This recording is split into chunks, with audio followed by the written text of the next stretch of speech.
Hello, everyone, and welcome to the Asher Marketing Podcast. This podcast is brought to you by Asher Agency, a full-service marketing agency with offices in Indiana, West Virginia, and Washington, D.C. For nearly 50 years, Asher has helped our clients tell their stories, reach customers and prospects, and stand out from the crowd. To learn more about how we can help your company, visit asheragency.com or contact us at hello@asheragency.com. Our guest today is Megan Hubartt. Megan, how you doing? I'm doing well. How are you? I am doing great. So you are fairly new into your new job. Yes. How's that going? It's going great. So I am working with Indiana Youth Institute on a brand new project called the Youth Worker Wellbeing Project. Oh, wow. So I am Director of Communications over that project. It just kind of hit the ground running a little bit last year. And in 2024, we're really kicking off a lot of the new programs that we're implementing for youth workers across the state of Indiana. So It's been a lot of fun. Well, I am definitely interested in hearing more about that, and we will use that as our cliffhanger to keep people locked in. We won't talk about it yet, but we'll talk about it in a little bit. And I'd like to start, Megan, by how you got to where you are today, starting with your career path. I understand your original background was in journalism. Yeah. And there's somewhat of a family connection there, correct? That's correct. So what I'd like to hear about is, did you choose journalism because of that family connection? Despite that family connection, were you headed in a different direction and ended up choosing journalism, or did it choose you? How did all that start for you? That's a great question. I think for me, so my dad was in newspapers his entire career. He started out as a sports reporter at the News Sentinel here in Fort Wayne and built his career there. I grew up in newspapers, right? So I kind of ran around the newsroom as a young child and kind of was definitely exposed to that environment. Probably the nicer sides of the environment, maybe. I'm sure it was an edited version for me. So my strengths were often in school in English and social sciences, history, things like that. So my interests were kind of in a lot of what builds journalism to begin with. And as I got to the point where it was, I got to pick a career, I knew a lot of what went on in the newsroom, and it kind of just ended up being a natural fit along with some of the strengths that I had. And did you go to school for journalism? I did, yeah. So I ended up graduating with my undergrad degree at IU in journalism and political science. Yeah. Okay, so then you dive into that world and you stay there for about a year. Do I have that right? I was about two and a half. Okay. I spent a little bit of time at the News Sentinel doing some reporting and copy editing, and then I crossed halls to the Journal-Gazette and kind of kicked off my career as a police reporter. Yep. So I was there a little less than 2 years. And it was a tough job. And it was kind of like, I know I don't want to do this the rest of my life. So I was ready, pretty quickly to move forward. Well, it's not a 9-to-5 job. Right. And it is really a passion for some people. But if it's not something that you see as a passion, it can be very taxing, especially if you're doing police reporting. Absolutely, yeah. So it was one of those things. I think I kind of knew at the end of my college career, newspaper journalism wasn't a passion of mine. Yeah. But because of a lot of the experience I had built up with internships and student newspaper and things like that, that's what my career started out in very easily. Yeah. It was one of those things where I was around a lot of people who are very passionate about it, and I didn't feel that way. Yeah, so it was like, sure. I think I need to find another direction because I don't have that passion for it. Yeah, and sometimes you don't know until you do it, right? Right, exactly. That was part of my quest too, right? Yeah. Just figuring it out along the way. So let's talk about where you pivoted from there. What direction did you go into once you decided, hey, maybe this isn't for me? Yeah, so when in undergrad, I had taken a PR class, and the adjunct professor had been communications person in the nonprofit sector. Yep. So that had always kind of been swimming around in the back of my mind as an opportunity. Yeah. And when I left the paper, I was like, I think that's the direction I want to go. It was 2008, so the economy was crappy. Yeah. And so I spent a little time doing technical writing and manufacturing as I was figuring out, okay, what are my next steps? Yeah. I wanted to go on and get my master's degree. So I ended up going back to school to get my MPA, my master's in public administration. So I had a little bit of public nonprofit background. And while I was doing that, I ended up landing my first communications role in the nonprofit sector with Habitat for Humanity here in Fort Wayne. So that was a great opportunity for me, a great learning experience. It was the first time they'd ever had a communications person on staff. So I was able to build a lot there and also learn as I was going, right? So you get to choose your own adventure, so to exactly. speak. I was free to make some mistakes along the way, right? As we were learning together as a staff. So it was just such a great experience being able to kind of learn another side of communications, learn a lot about marketing that I'd never had any type of background in before, and do it in an organization that I was excited about and that I was proud of the mission and what we were doing in the community. So. Well, and I would think in that role, you have some of the challenges that you sometimes have in nonprofits because the resources are put towards the end benefit of the organization, but you have the advantage of being a internationally recognized brand. So you have that going. Oh my goodness, yes. Yeah. So that was one great advantage I had. Not having had any background in marketing, coming into an organization that had a really well-established brand, like you said, internationally. I didn't have to do some of that really grunt work of figuring out things like logos or brand colors or those types of things. That was all really well established at a international level, and so I had some of those tools right at the outset. Yeah. So tell us where you went from there and why you decided to make a change, and then we'll talk about the very interesting next job that you took after that. So actually, that was I was there for 7.5 years, so I did a lot of good work there. I was growing in my roles, took on grant writing and a lot of other things that happen when you're in a nonprofit sector. And but I was just really ready to kind of concentrate solely on communications and continue growing in my career. And I had an opportunity to go to the Department of Health here in Allen County. That was October of 2018. So I was coming in at a good time. I was excited to work with the health commissioner at the time. Was Dr. Deb McMahon. She was, a community leader and very visionary, and was just really excited to get into that really strategic communications. It was a lot more media relations being in a public agency like that. But yeah, so it was an exciting time for me to continue growing my career. Yeah. Well, and the reason I say that was an interesting job is because of the time period in which you did that job included the pandemic. Yes. So let's talk a little bit about that. Sure. What was that like being, the primary communications officer for the primary public entity that is kind of the voice of reason, if you will, during the pandemic? Yeah, it was, I call it a, crash course in crisis communications for sure. A great experience because we had such a solid department, good leadership there.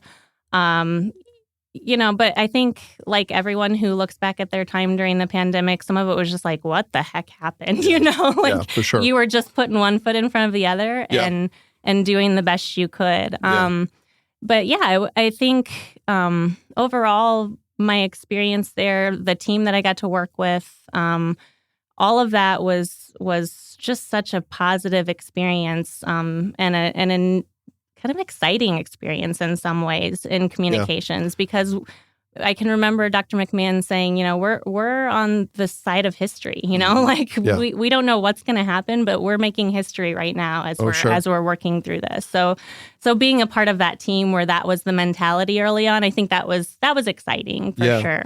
Well, and I don't know if this was consistent with your experience, but I've always said that the crisis communication work that we do here at Asher, it's some of the most difficult work we do, but it's some of the most meaningful because of what's at stake for clients, for the stakeholders that they serve, for in your case, the general public. So it can lead to a lot of late nights. It can lead to a lot of second guessing. But when you do it well, it tends to leave an impact. Right, absolutely. And so I can look back at that time and feel really good about what we did. Did we always make the exactly right decisions? Probably not, because nobody knew what was going on. Yeah, there was no template. Yeah, right. Yeah. But we had some resources and some planning in place that we would have taken those steps no matter what, because we were in a pandemic and there were certain steps that you took in any kind of pandemic. But overall, I think, like you said, it was really, knowing that what we were doing was really in with the end goal in mind of helping the community and saving lives. Yeah. I mean, that's not too many times, I think, in your career you can really look at it that way. In a communications career, in my experience. For sure. A lot of times the work can seem pretty superficial, but when you're dealing with something of that magnitude, it makes it a little bit more fulfilling to get out of bed and do the job, even when that's hard to do. Right. Yeah. Right. Yeah. So after the pandemic, you decided, hey, maybe it's time to do something else. And the through line with nonprofits continues to this day with your work at IYI. Do I have that right? Yep, okay. absolutely. Indiana Youth Institute. Yep. For some reason, I couldn't get the second letter in the acronym right. But tell us a little bit, Megan, what that organization is and what your role is. Yeah, so Indiana Youth Institute is a support organization for youth serving nonprofits and other organizations throughout the state of Indiana. So they exist to build up and support organizations that are on the front line serving Hoosier youth. Mm-hmm. So this project that I'm working on as the Director of Communications for the Youth Worker Wellbeing Project is a new initiative that Indiana Youth Institute has partnered with several other youth-serving organizations throughout the state to really start investing and pouring into youth workers throughout Indiana. Yep. So I think the pandemic, one thing that we can look back on and see that came of it is that a lot of different professions found that they were just burnt out and that they had been stretched so thin through such a difficult time that they were leaving their professions. And youth workers are one of those areas where they're just burnt out in their work. They're invested in what they're doing, but they're not always being invested back into. And so the goal of this project is really to start pouring into the youth workers here in Indiana so that they can better serve the youth. And, there's this ripple effect then that comes from that, where if our youth workers are healthy and well and feel professionally invested in, then our youth throughout the state are going to benefit from those services that they're providing. So this project is funded by the Lilly Endowment, brand new, basically, and really got off the ground in late 2023. And we're kicking off several different programs of this project. So one of the biggest parts of it is we're doing now no-cost telemedicine and virtual mental health services for Indiana youth workers across the state of Indiana. So for different youth-serving organizations that qualify, we're able to provide these services to all of their staff at no cost to the organization. And this is a supplement to, benefits that they might already have, or if they have part-time staff that don't qualify for benefits, it's another resource for those folks. And it's through a company called First Step Health, really easy telemedicine provider that you can just get on your phone, and if you need some, urgent care issues that you need to talk to a doctor or need to talk to a counselor, you set up an appointment. It's super easy. So we just launched this in January. We have almost 10,000 youth workers in Indiana who now have access to this service. Wow. So we're super excited about that. Yeah, that's great. Yeah. Well, and an example that comes to mind for me is a lot of mental health counseling that's done virtually is not covered by insurance. So this is a way of getting that benefit while being able to make it work with the rest of your life. Absolutely. Whether you have a family, full-time job, whatever it is. Yep. So, Megan, to help us understand, and when I say us, I'll start with me. Yeah. Some of the organizations you work with, some of these youth-serving organizations, can you give us some examples of organizations' names that the audience might recognize? Absolutely. So Big Brothers, Big Sisters, Boys and Girls Club, this YMCA, Youth for Christ, things of that nature. Folks who are, on the front lines working with young people. Yeah. So I would assume that it's collaborative with those organizations. They're is. helping you identify the needs. They're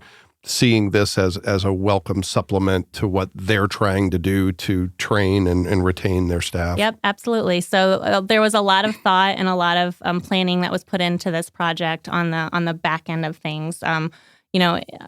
With focus groups and interviewing youth workers about what their needs were, talking to organization leaders about, what they want to be able to provide and how they can retain their staff, but what they maybe are not able to. So a lot of that work that went on that back end to really get this project going forward. Yeah. Well, I'd like to hear a little bit too, Megan, about the team you work with at IYI, because in nonprofits it can vary significantly, as you've experienced in your own career. Mm-hmm. How do you fit into the larger organization? Who you're working alongside? Is there a team of people who are working on communication? Is it just you? How does all that work at your organization? That's a really good question. So IYI is a decent-sized nonprofit, about 50 staff members that are across the state of Indiana. I work specifically with the Youth Worker Wellbeing Project team, which we are a mighty team of 5. Mm-hmm. But I also we have a marketing and data communications department that I kind of connect with and work alongside as well.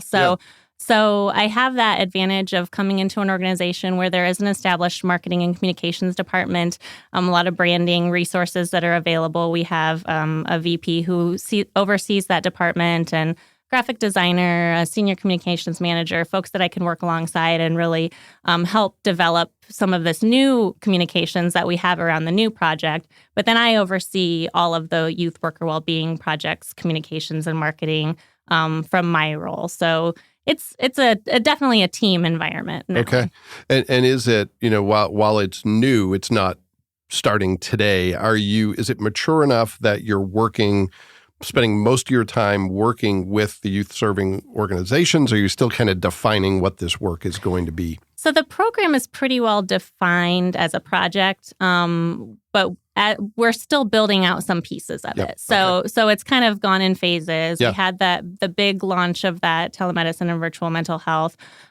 We've launched another portion of the program with peer support groups, where we're opening another opportunity for youth workers across the state to join these virtual peer support groups as another resource for their mental health and their professional development. And then we have a few other programs that we'll be launching later this year that kind of phase in different pieces of the Youth Worker Wellbeing Project. So it's come in phases for sure. I started off kind of focusing on that mental health program, and then phased into the peer support project. And then we're, kind of moving down the line with all of the different programs that we're launching for youth workers throughout the state. And it's truly statewide. So whether you're in Evansville, Fort Wayne, Gary, whatever the other corner of the state is, Aurora, Lawrenceburg, Yes, so it's absolutely. Equally as available to anyone.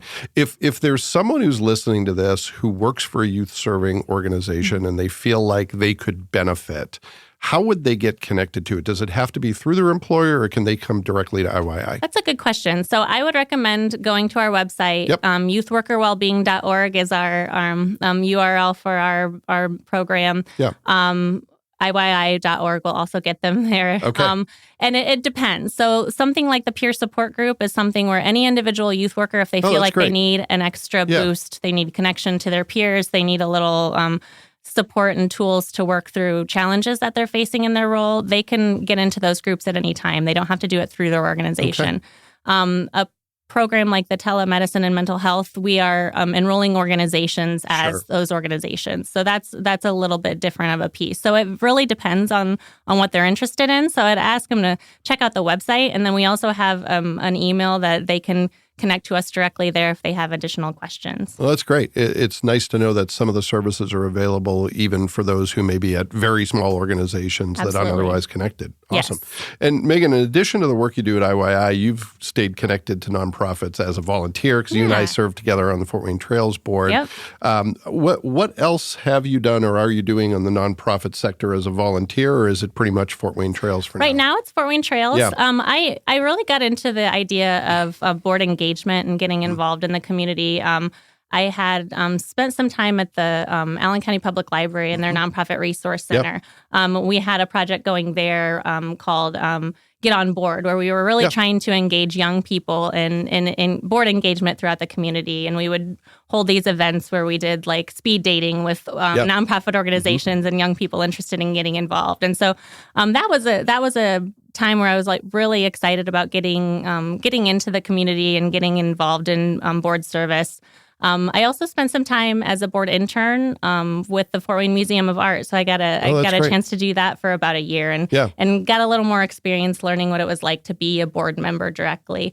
So I've taken opportunities when I've had the chance to volunteer where I can and get involved in different ways in the community. Well, that's great. That's great that as someone who has a full-time job with a nonprofit, you still finding time to volunteer and give back in another way. Well, there's so many opportunities, and it's such a great way too to learn about the different ways that marketing communications plays a role in the community, and just learn about the other ways that organizations need to operate in order to do the services that they provide. Well, and there's always, it's true, I think, for every nonprofit. You can always use a perspective from the outside looking in, because sometimes, Trails, just as an example, has really highly competent staff, but they can't do it all. They can't see it all. And it's easy to get myopic about what you do because you do it every day. And to get input from individuals who are fairly new to the organization, because I think you've been on the board for less than a year now. Yep. Probably more valuable than what I bring, having been there 8 years, because you almost know too much at that point. Yeah, so that's great. Yeah, it's always good to have that diversity of perspectives. For sure. Well, let's pivot to a few of the quick hit questions that I like to ask our guests. And the first one has to do with your career path, Megan. What is your best career advice? You've done some things that maybe didn't work out as you expected, and you moved on to different things. Now you're doing something that you're really passionate about. There's a through line with nonprofit work that speaks to a heart for service. But what's your best piece of career advice coming out of all of that? If you were talking to someone who's maybe just getting started and they were thinking about how do they make this work? How do they ultimately find success and fulfillment at work? What would you say that comes down to for you? Yeah, that's a great question. I think for me, it's especially early on is saying yes a lot of times. I think we always have to find a good balance, right? But I think early on in my career, it was really taking the opportunities that were given or that opened up to me, because sometimes you don't know what you don't know, right? I mean, you definitely don't know what you don't know, and so just getting into things, trying it out. If it doesn't work out, especially when you're young, it's not too hard to pivot and shift and go a different direction. So for sure, yeah. So I think for me that would be for someone really just breaking into it. Say yes more than saying no. Yeah, well, and I think that's really great advice. I share this example all the time, but I really didn't start my marketing career until her name is Karen Manis. She worked at Parkview. She took a shot on me as a marketer when I was almost 30 years old. And I was, at that point, 5 or 6 years into my career. And it was because someone took a chance on me, and because I had made some stops and starts and, some false starts along the way. If I had given up after the first false start, I wouldn't have gotten very far. Right. Yeah, absolutely. And I think part of what you're saying too that resonates with me is, especially when you're younger in your career, to say yes to opportunities that maybe you think you're not ready for, because if somebody else sees the potential of you doing it, maybe you trust them and say, maybe they see something here and it's worth a shot. Absolutely. That's absolutely right. I think, when I think back about, my time starting out in Habitat, I had no marketing experience whatsoever. I really didn't know the first thing about it. Yeah. But because of the little experience that I did have, somebody saw potential in it, and, we're willing to kind of take that chance, right? And what a great, it was such a great door opener for me. So I definitely see that as an advantage. If, a lot of times people see things in us that we don't begin to see in ourselves. So well, and a lot of times you don't know until you actually do it. I remember that job that I mentioned, the first day of work, I took a PageMaker 6.5 class. For those in the design world, that will date me pretty quickly. But, I had never done graphic design before, and probably, wasn't qualified to do it well even after I took that class. But it was learning a new skill and taking a risk and saying, okay, I don't know this, but I'm probably better served having a little bit of this in my toolkit than not. Yes, absolutely. And I think it's just being able to also, like you said, acknowledge what you don't know, right? And being okay and being, kind of leaning into the fact that maybe that you definitely don't know it all. But if you're willing to learn and you're willing to take on, new responsibilities and learn new skills, that you're probably going to find yourself in a much better position down the road. 100%. 100%. Great advice. All right. Second quick hit question. What is a myth or misconception about your work? That could be a myth or misconception about IYI. It could be about the world of nonprofits. It could be about the world of PR and communication.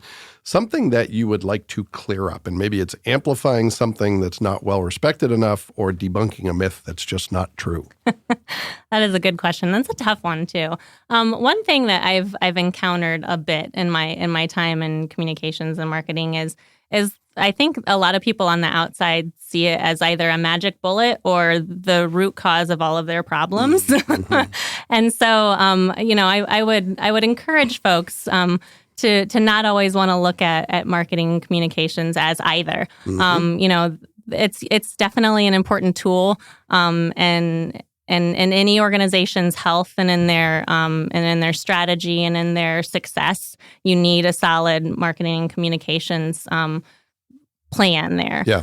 But it's also not going to be your magic bullet when things aren't going well. So I think sure. I encountered that a lot. A lot of people who are looking to, we just need a billboard, or we just need more social media, or, we just need this one thing and then things will go better. And it's usually a little more complicated than that. Yeah. Well, and, the key to success in the marketing world is have a great product or service. Right. And the marketing will kind of take care of itself. Right. I don't want to oversimplify, but there's some truth in that. Yeah. So I think you're dead on that it certainly is a benefit to have skilled marketing communication folks on your team, but they can't do it on their own. Yeah. For sure. Yep. Especially in a world where the one thing I think that is maybe one of my biggest pet peeves is that you can't create stuff out of nowhere. You need the support and the information from the subject matter experts to feed that never-ending need for content and for stories. Yep. I've worked with countless organizations over the years, and they all have great stories to tell, but precious few have done a good job of harnessing those stories. Mm-hmm. So it's really about making sure that everybody believes and knows you're part of the marketing team. You can help us do our job more effectively if you give us the right information. Yes, absolutely. Yeah, I think that's definitely been my experience as well, is that I've been most successful in my job when I've had environment around me where people are constantly sharing those stories and that content and that information. It's always been much harder in my roles, excuse me, when I feel like I'm on an island, right? And nobody's talking to the communications person. For sure. All right. So we have made our plea to the non-communication marketing people of the world to be more forthcoming with stories and information. Absolutely. All right. Last quick hit question has to do with the tools you use at work. Is there a trick or a tip or a hack or a shortcut or an app or whatever it is that you use? Doesn't have to be an app. It could be analog. Something you use that helps you get the job done that you think is worth a mention. Yeah. Can I pick two? Absolutely. I'm going to pick my analog first, just for the old school folks. I love scrap pieces of paper that I turn into my to-do list. Okay. Yeah. And it is a bullet pointed to-do that I just check off the list. So that's my little analog. So let me follow up on that with a devil's advocate question, right? We have all these great apps. I'm a big fan of Todoist, which is an app that is really about tasks, right? Why do you use pen and paper versus a technology solution for that to-do list making and tracking? That's a good question. I think part of it's just so it sticks in my brain a little more. So, I think there's been a lot of studies on how when you write something down, that your brain actually remembers it a little better than if you're typing or thumbing it into your phone. So for me, it's a stick to my brain thing too. And I'm a old school print, journalist, reporter with a notebook type person. So I just really got into the habit early on of writing notes. And so that's just for me the best way to keep things organized. No, I think that's good. And, another benefit that I've found is that while I very much probably have a bias toward technology solutions, sometimes it can be like, okay, I need to add this to my to-do list. Let me go to my phone and go to Todoist. Oh, wait, there's a notification. 50 minutes later, I'm on, the Taylor Swift Spotify page. I don't know how I got there. All I know is I lost 45 minutes, yes. right?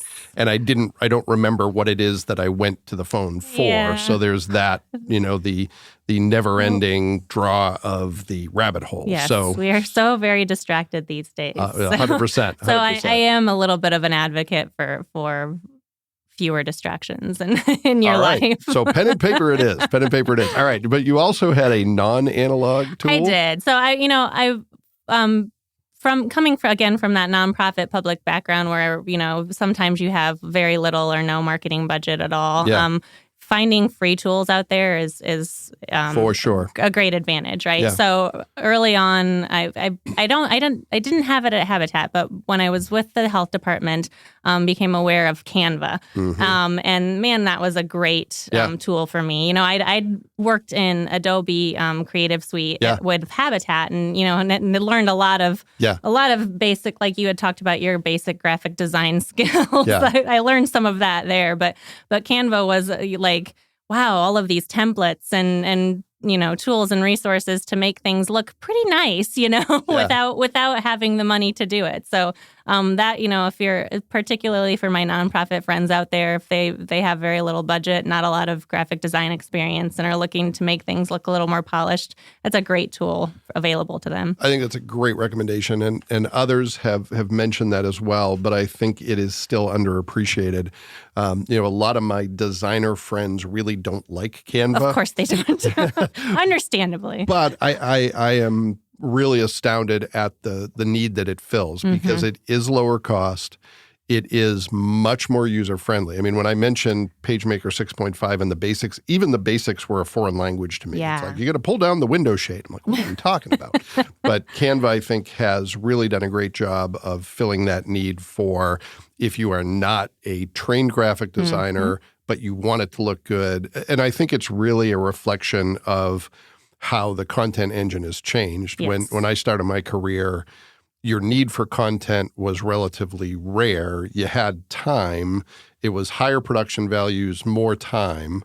Now it's like every day you're creating content. Some of it needs to be really good and high production values. Other stuff just needs to get out the door. Yes. And I think Canva can do the higher end stuff in some cases really well, but it's great for the things that are more production, need to get it done, need to get some content out there. The social media beast is screaming at me. How Yes, do we fill that absolutely. need? Yeah, that's definitely my experience. Yeah, it's really just kind of digging in and filling in those gaps where, I don't have a graphic designer to do the nice things or a videographer to put something really, really polished together for me. So yeah, as you mentioned, I think especially useful in the nonprofit world, but even for those who are not, some value in Canva. Oh, yeah, absolutely. Yeah. All right. So, Megan, one more time, if people want to learn more about the initiative you're working on, where can they find that online? Yeah, Youth Worker Wellbeing, all one word, .org, IYI.org. It'll be there as well. That's a little easier for folks. Okay, so whether you want to type in 6 characters or more than that, that's up to you. Yes. All right. Well, Megan, thank you so much for being a guest on the podcast. We really appreciate it. Yeah, thanks so much for having me, Anthony. And thanks to everyone who took the opportunity to listen to this episode of the Asher Marketing Podcast. We'll be back next time with another great guest, and we hope you'll join us then.